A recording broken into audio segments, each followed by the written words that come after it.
Hello, it's Matt. Welcome to Collaboration Coach, and in this video we're going to look at the Teams activity feed.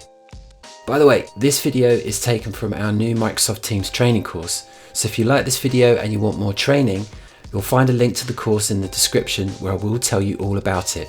Or you can choose a link in the top right hand corner now. Activity is the first app in the rail on the left hand side. The activity section is a record of everything you and your teammates do in Microsoft Teams and the chat apps. It's useful because it consolidates all the activity from your different chats, channels, teams, all into one place.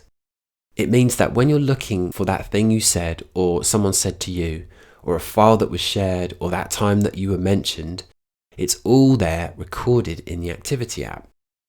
As activity goes on in your channels, you'll see a red numbered icon over the activity app icon.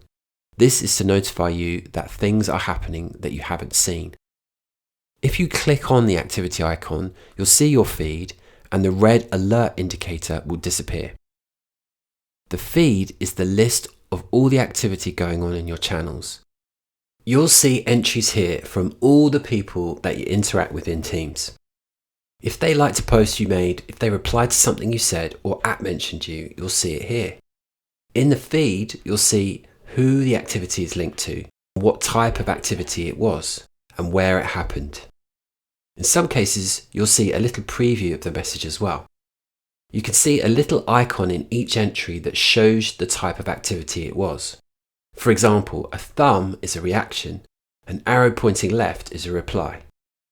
You'll also see the name of the person it's linked to. Beneath that, you'll see where the activity came from. It could be from a chat or a channel. If you haven't seen the activity before, it will be marked as bold. And when you've seen it, the bold will change to regular type. So it's easy to see which ones you've read and which ones you haven't.